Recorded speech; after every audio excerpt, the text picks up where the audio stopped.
The baby's coming. A panic surged through Lewis's body when he heard those three words, making him shake on the spot. His eyes went wide, staring blankly at Violet. The blonde rolled her eyes and pushed Lewis forward into the admin building. From inside, Lewis could hear some faint screams. Is that Clementine? Yeah. Turns out childbirth is not such a joyride after all, Violet snapped. They rushed into the building and headed straight to the music room, where another loud scream echoed. They pushed through the doors and Lewis spotted his wife lying on the floor, a thick blanket beneath her. Her legs were spread out, a blanket covering them all the way to her feet, and her face was almost completely red. Ruby was kneeling in front of Clementine, telling her to breathe in and out, which was probably stressing the pregnant woman out even more. Ten and Willie were on the sidelines, both of them holding bandages and small blankets. The two all struck to move. She laid eyes on Lewis and her eyes tingled with fear. She beckoned him over, and he obliged, kneeling down beside her and taking her hand. Hey, baby, I'm here. Don't worry. She's not supposed to be here yet, Lewis. She breathed, her voice cracking. It's too soon. I know, baby, I know, Lewis said, kissing her hand. But I know you're strong. This baby's coming out safe and sound. He nodded at her, and she pursed her lips in response. She didn't look too convinced. Another contraction hit her, then she hunched over in pain. Ruby placed the hands on Clem's knees, gently reminding her to breathe. We shouldn't have come here, Clem gasped, looking at Lewis. We should have listened to Eleanor and stayed put at Richmond. It's a little late for that, honey, Lewis joked, only earning a punch from Clementine. Don't joke with a pregnant woman, Lewis. AJ was standing by the door, awkwardly shuffling to his feet. He stared at Clem as she breathed heavily, squeezing Lewis's hand tightly. I'm glad you're here, okay, AJ? She breathed out. She attempted to smile at her adoptive son, but trembled when she felt an urge of pain shot through her spine. It's all right, I'm here, Lewis assured her again, nodding, while he turned to AJ and smiled. Hey, kiddo, would you bring Clem over here some water? The boy nodded vigorously and rushed out of the room, closing the door behind him. Lewis watched in horror as Clem heaved ragged breaths. Her eyes were closed. Ruby kneeled right in front of Clem, giving her a couple of reassuring smile. Lifting the blanket at her feet, she nodded at Clem. You're almost ready to start pushing, she announced, checking her wristwatch. What are you checking what time it is? Lewis asked frantically. His mind was racing 1,000 miles an hour. I'm checking to see how close the contractions are, dummy, Ruby corrected, showing them her watch. I read a few maternity books that when contractions are more than 2 minutes apart or less, it's almost go time. All right, Clem said, propping herself up onto the elbows and breathing heavily at the process. When should I? She was cut off by another contraction tore through her body. Clem let out an agonizing scream, making Lewis shudder. What can I even do now? He kept asking herself, looking around frantically. Just before he could ask Ruby, AJ burst out of the door with a water bottle and towel. A Sim said this should work, he said, handing Lewis a water bottle and Ruby a towel. The freckled man took it and uncapped it, gently tipping its contents into Clem's mouth, who drank it eagerly. Every few seconds, he repeated the process, receiving thankful smiles from Clem in return. Ruby soaked the towel within the bottle and pressed it gently against Clem's forehead. The redheaded turned to AJ and winked at him. Thank you, AJ, she said. That was very helpful. AJ beamed at Clem, who offered him a tiring smile. Willie and Ten approached AJ. Ten placing a comforting hand on AJ's shoulder. Ruby was still telling Clem to breathe.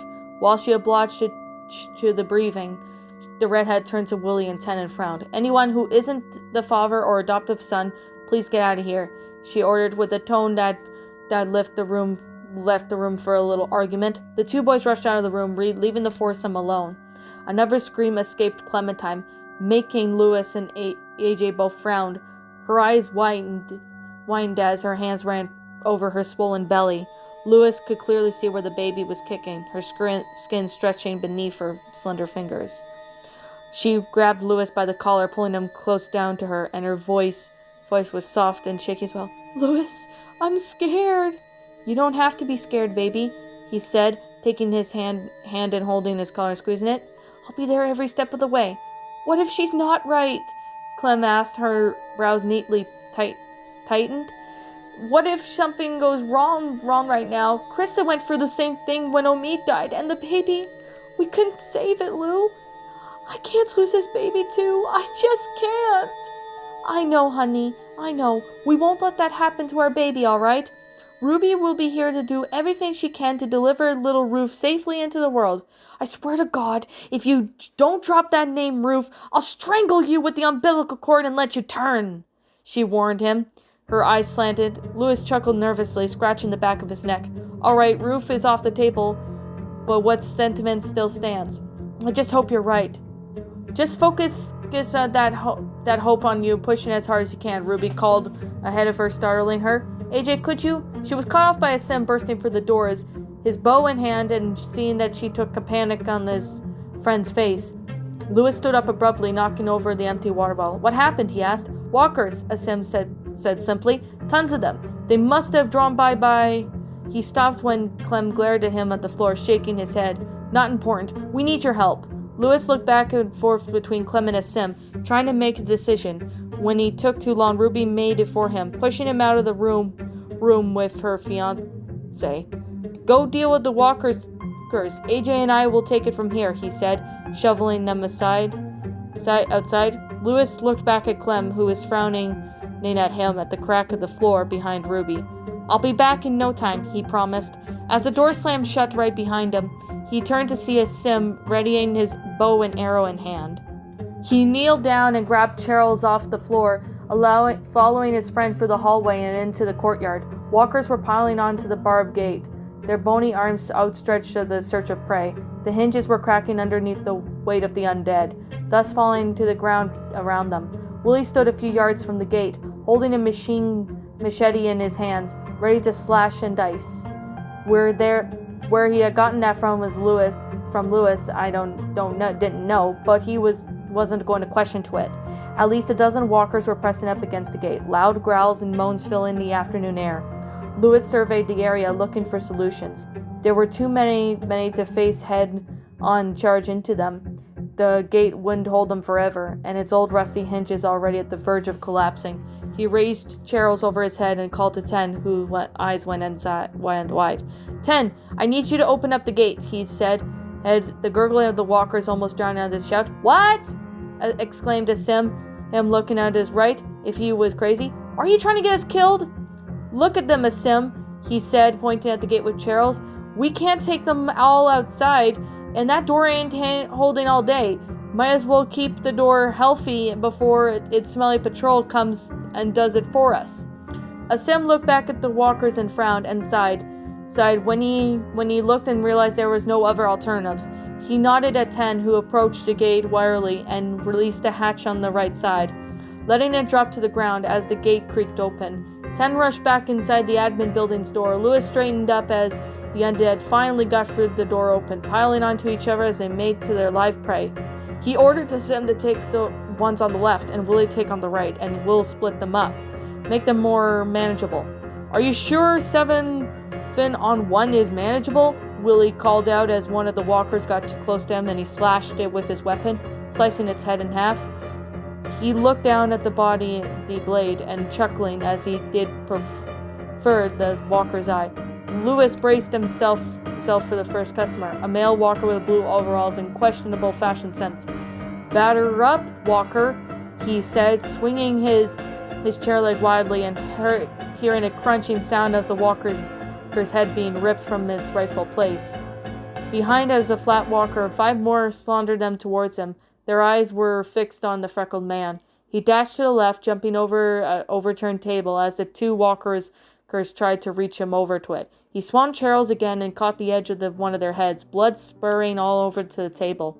On one side of the courtyard, Asim shot yet another arrow into the head of an overweight walker, its body falling to the ground with a thump. Watch out, Asim called to Louis when one of them took a hold of his arm, pulling him to it. Louis was trapped in a death grip with one of the walkers, while his left hand was battered with 2 others, swinging Charles widely. Asim! He called, groaning in one of the efforts trying to stay on his feet. Just before the walker had his grip on his arm and was about to take a bite out of his hand, he heard something whiz past his head, landing with the thud on its head.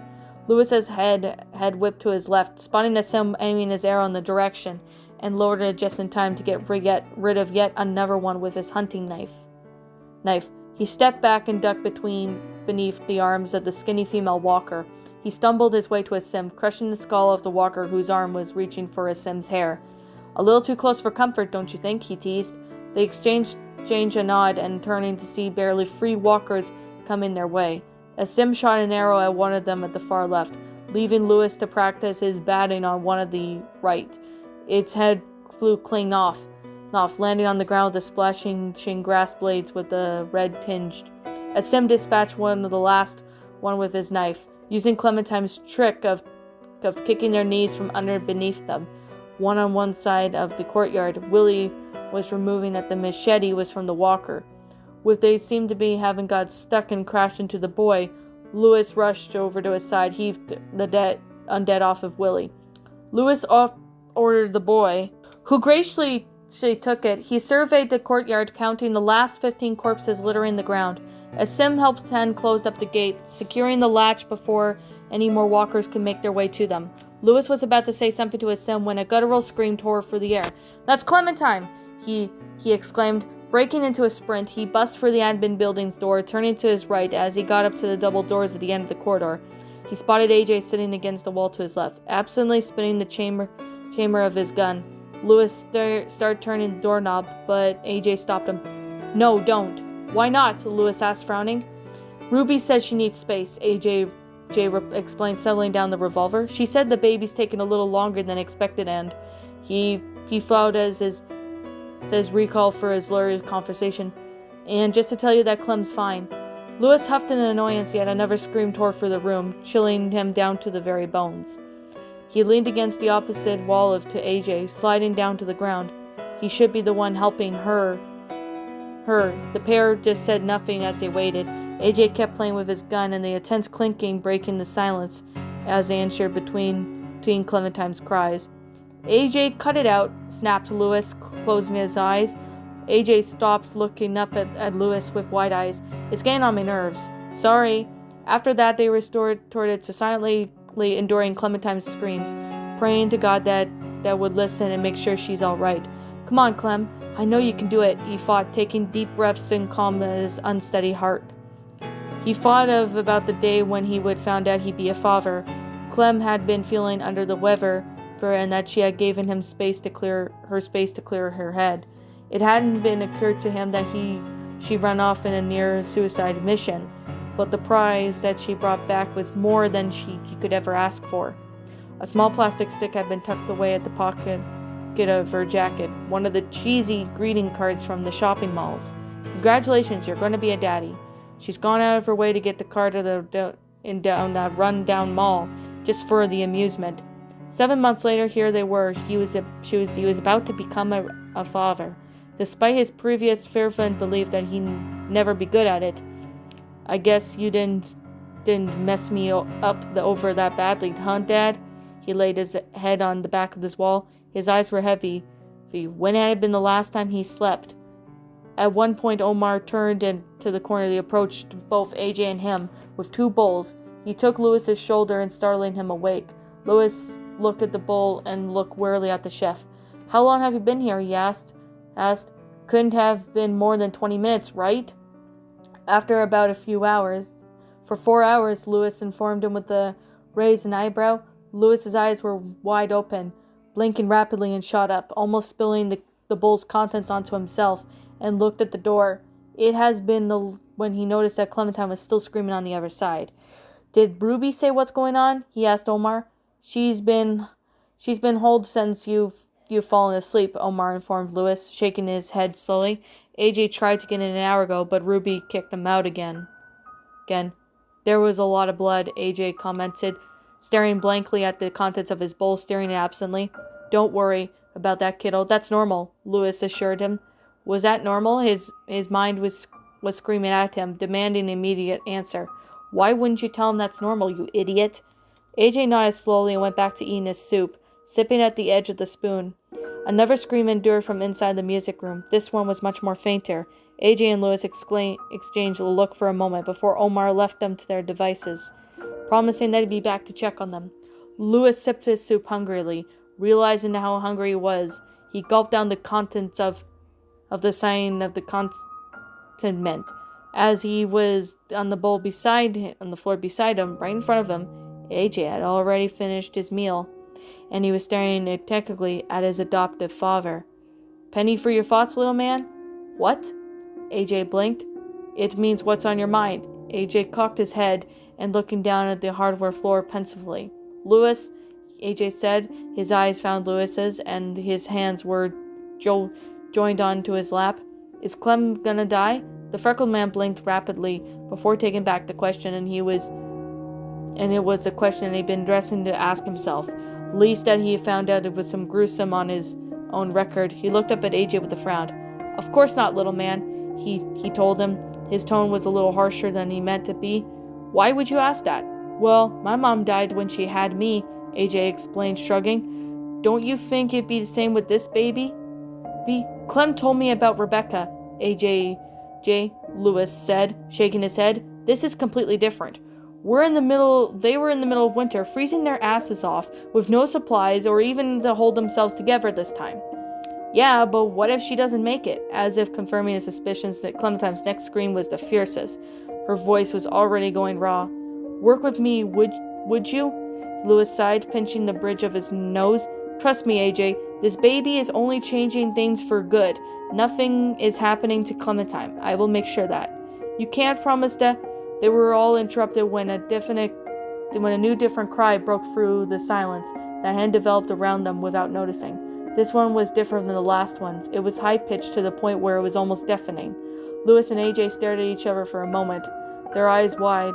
A soft clicking noise was heard beside him, and Ruby had poked her head through the cracked door. "Lewis, would you mind coming inside?" she said, unable to contain the smile that she tugged up her lips. "May I come in?" AJ asked excitedly, jumping at the balls of his feet to get a good look of her shoulder. Ruby pursed her lips, shaking her head slowly. "Clem's very tired right now," she informed him, her voice soft. "For now, it's just the dad." Pouting, AJ crossed his arms. Lewis promised them that he'd let him know as soon as he followed Ruby inside. The atmosphere inside the music room had been flipped around drastically. The evening sun still shone through the high window to the right, filling the room with beautiful orange and yellow hue. Lewis could see the dust particles floating peacefully through the stronger rays of sunlight, bathing the music room. "I'll give you some time," he heard Ruby say as the redheaded retreated from the room and closed the door behind her. On the large couch beside the piano, Lewis spotted Clementine lying back against the armrest. She had bags under her eyes, and her face was pale. Despite how tired she looked, Lewis had never seen such a beaming smile adorning his wife's lips. Not even at her wedding, he thought cheekily. Her hair was matted with sweat. Most of them were curls sticking to her forehead. His eyes lowered when they found out what they were looking for. In her arms, Clementine was holding a bundle of blankets which resembles a small pink burrito. Really a burrito, he classified himself. He stepped forward slowly, afraid that he might startle the bundle with some creaking of the floorboards. As he got closer, he spotted a tiny face tucked away in between that mess of blankets. The baby's nose was wrinkled and her eyes were still closed. She thankfully had stopped crying, but her mouth was still slightly open. Her skin was at least a light shade of copper, contrasting with the pale pink of the blankets. "It's a girl, but of course, contrasting with the pale of the blankets. Over her small head was a tuft of curly brown hair. Lewis kneeled down beside Clem without saying a word, his eyes glued to the baby in her arms. He sat down beside her on the couch to get a better look, his eyes watering as the beautiful sight was in front of him. "It's a girl," he heard Clementine whisper from his left. "She's," he said, but was looking for the right words to might describe the feelings of what he was experiencing. "Beautiful, gorgeous, wonderful." All those words were good. He thought of them short, heard when he compared them, and his eyes were seeing. He almost felt compelled to make up a new word to describe her. After a few seconds, he gave up on finding the right one and settled for perfect. Without a word, Clementine moved her arm slowly upwards and placed the bundle in Lewis's arms. The freckled man gasped when he felt the seemingly weightless baby in his hands. He looked down at her, unable to contain his smile.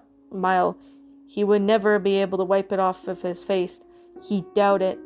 "Hey there," he breathed, lowering his lip, quivering as the baby shook. shook her head, attempting to open her eyes. After a few attempts, she succeeded and looked up at Louis with beautiful gray eyes. "I'm your daddy," he whispered. "She looks so real," Louis breathed, marveling at the baby of his arms, afraid to move his fingers at least she'd break in his grasp. Clem gave him a small weird look, and he looked at his head. "You know what I mean? She's beautiful." "I know, isn't she?" Clem said, her voice hoarse after a few hours of excruciating pain. "Are her eyes supposed to be that way?" he asked, tilting his head as she inspected the deep gray eyes that seemed to cover the baby's entire irises. "Eleanor warned me that's what all babies' eyes are like," she explained, as she ran through her thumb around the baby's cheek. "The softest of graces says over with her smooth skin, but I reckon she'll have your eyes." "What are these old things?" Louis teased, gesturing to his brown eyes. "Nah, my baby's having my wife's beautiful golden eyes, and that's my final decision." "That's sweet," Clem replied, taking her eyes off of the baby for the first time to look at Louis. He leaned in, careful not to crush the baby in between them, and planted a kiss on her forehead. "We still don't have a name for her," she reminded him. "That's right," he said, nodding, looking down at the baby's eyes, slanting on his own. "I don't think any names we've thought of fits, do you?" "No, you're right," she agreed, shaking her head. "You know, when I was out there defending off the smelly patrol," he said, earning a chuckle from his wife, "I thought of something Ruby said." "And what's that?" Clem asked, smiling when she noticed her husband was rocking the baby back and forth in a small rhythm. The baby's eyes started to droop slowly until her breathing became steady. "When she told you to push, she said focus that hope on pushing as hard as you can." He attempted Ruby's Southern accent after shaking his head. "Anyway, it got me thinking about hope." "What about hope?" "Hope?" "For the baby," he said, looking down at her. "Hope Everett." He couldn't stop the tears from trickling down his eyes when he said it. It just felt right. I like it," she said with a grin, similar tears filling her own eyes. "But it's missing something." "How so?" "What about Leslie for her middle name?" she asked, the smile tugging at her lips. Her husband did a double take. You'd do that for me?" "I know you loved your mom," she replied, looking down at the little Hope, "and if she was here, she'd be proud of her son. I think of it as a good tribute anyway." Louis's lips shook, unspoken words trapped in between them, and he looked down at his own daughter with almost adoration of his eyes, doing his best to keep a composure. "Hope Leslie Everett," he repeated, letting out the same roll out of his tongue. Sweetly, "My sweet sunshine." How does that sound, huh? The baby's lips controlled what to do, only to assume that it was his beginning of a smile, and they looked at each other. It was decided, and then he returned hope to the mother, setting her gently as humanly possible in Clem's arms. He stood up, taking the opportunity to kiss Clem's forehead once more, and walked over to the music room's door, looking back at Clem with a wink. He opened it and beckoned AJ over. The boy entered the room excitedly, looking in search for Clem's baby. When he spotted Clem, he rushed to her. Before he could crash into her, Louis grabbed the back of his collar and pulled him back, shaking his head. "Clem's very tired, kiddo," he warned the boy, "and the baby's very fragile. You gotta treat her extremely gently, all right?" "Okay," AJ said, nodding. He leaned in and inspected the bundle in Clem's arms. He raised an eyebrow. "She looks like a monster," he commented. Hiding the pained expression that he wanted to take over his features, Louis chuckled and kneeled beside AJ. "Nah, that's your sister," he corrected. "My sister?" "Yeah," Clem assured him, nodding vigorously. "AJ, I want you to meet Hope Leslie Everett."